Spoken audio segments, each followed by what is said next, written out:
Thanksgiving speech. Perpetual profession of vows. With the theme, John chapter 15, verse 9. As the Father has loved me, so have I loved you. Remain in my love. Reverend Monsignor Edgar Labagala of the Archdiocese of Davao, paisano man din nako. He is kaliwat siya taga Bugo City, Cebu. Ug karon ako pod Sugbuanon, kaliwat pagkog taga Dalagit. Parehas ming duha.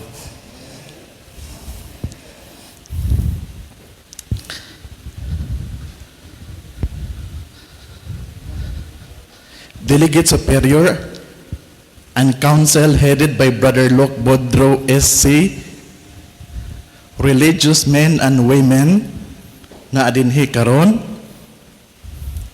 to my families and friends in Cebu, especially in Sitio Dakong Balas, Kasay, Dalagit, Cebu.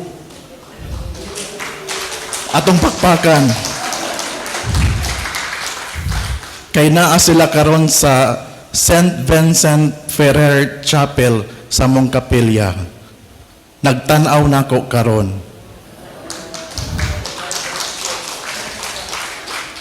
And also, my boss in Cebu Holdings Incorporated, the admin and employees and staff of Ayala headed by Mr. Noel Alicaya. Nagtanaw ron sila. I worked in Cebu Holdings for 3 years and also in City Sports Club Cebu. I worked for 9 years. Headed by Miss Mikmik Solon, the general manager of the company. Nagtanaw sila na koron.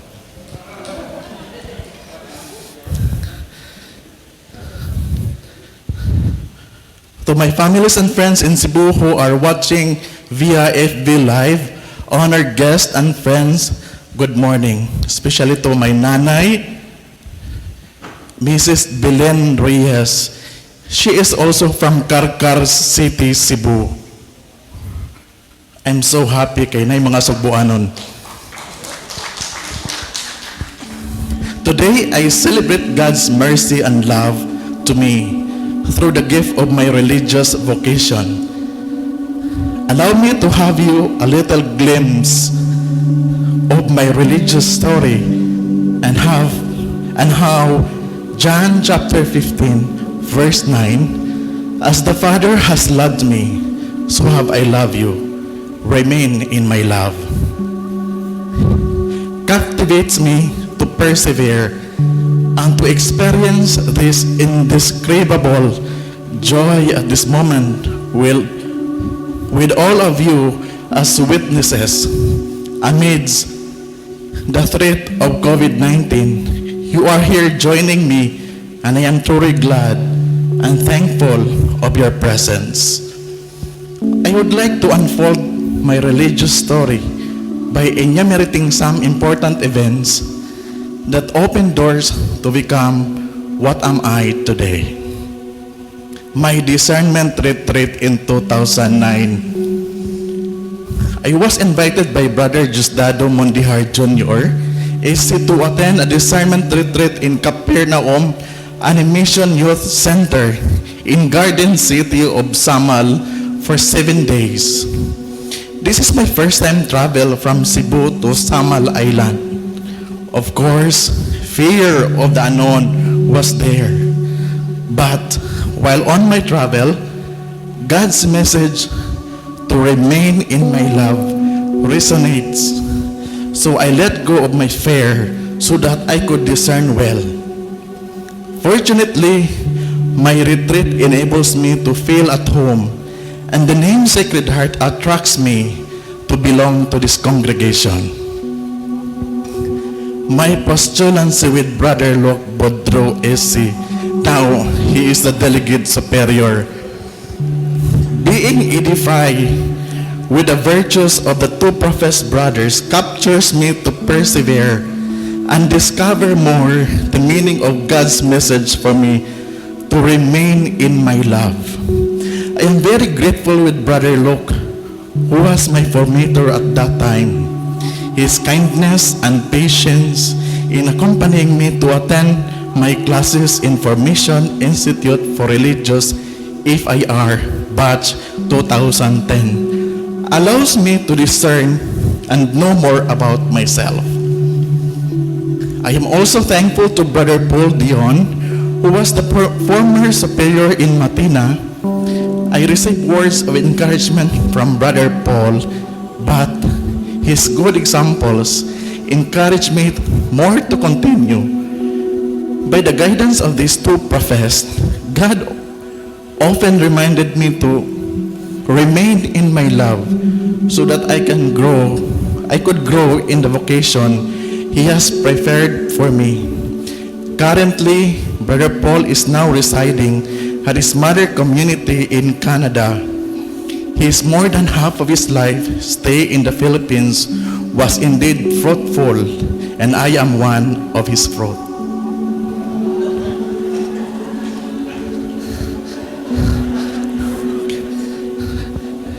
Karon paminaw mo. My novitiate with Brother Erwin Saison SC. My canonical formation paved a way for me to experience deeply of why God is calling me to remain in His love.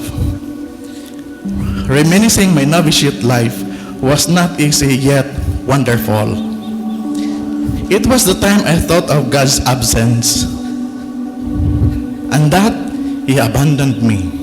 Soon, I realized that this was the turning point of my conviction of God's message for me to remain in my love. I hardly noticed God's faithfulness during this time of dryness, but I am grateful with Brother Erwin Saison because he gave me plenty of moments of silence to read the scriptures, to meditate, to study the rule of life, and many more to mention. My second year novitiate with Brother Noel Bic, it's Deloria AC. Now, he is the president of Holy Cross College of Davao. Focus on the rule of life, human and spiritual development, and apostolate to the Icon Hope Foundation. My exposure to the apostolate Icon Hope Foundation led me to discover my charism to promote Christ by tapping individuals to become sponsors, benefactors, or donors to help the marginalized young who are abandoned, rejected, and neglected. I am thankful to Brother Noel Bic because he groomed me well to my current position as program coordinator of Icon Hope Foundation. My years as temporary profess was all about my growth in spirituality, personality, talents, skills, charism, and career. I am thankful to the congregation who gave me the opportunity to study theology at the Ignatian Institute of Religious Education Foundation, IREF, because by this, I matured more in my spirituality. Thankful for the opportunity that I became a campus minister in the ARCAM, Roman Catholic of the Archdiocese of Manila, particularly in PUP, Polytechnic University of the Philippines, because here I grow in so many ways. My conviction to God's message to remain in my love becomes strong. Thus, this sustained me to give witness to Christ by being a campus minister in a non-Catholic school. Indeed, it was challenging, but the Missionary Society of St. Paul, MSSP, was there to help me endure. am very thankful to them because this apostolate allowed me to improve my talents, skills, and service to the young. Furthermore, my last 3 years as temporary professor was spent at Corieso College in Digos City, Davao del Sur. Here, my apostolate as Administrative General Services Supervisor molded me to become a leader with a heart. I thank Brother Eliakim P. Susmeña, is the president of Corieso College. And of course, Brother Ernesto Kidit Jr., he is my superior, local superior at that time, and he is my boss of the AGSO, Administrative General Services Office, as director and as vice president for admin and finance, who boosted me to bring God to all the clientele under my care. Lastly, my preparation for perpetual profession. My preparation for my final profession was gifted and with 3 life empowering experiences. First, the CPA. I am thankful to the congregation who enrolled me to clinical pastoral education in National Kidney Transplant Institute in KTI, managed by St. Camillus Pastoral Care Center at Quezon City, Manila.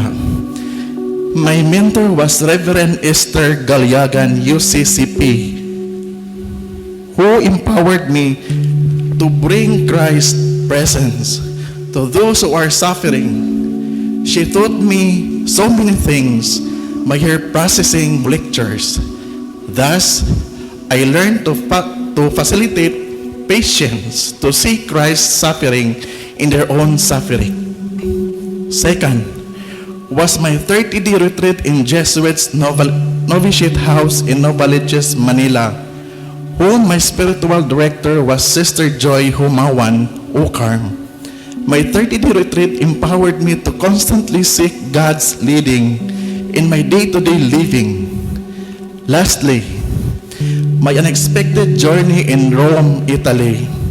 Amidst the global pandemic, God has made it a reality to finally become one of the members of SIR, International Session of Rome, Batch 2020.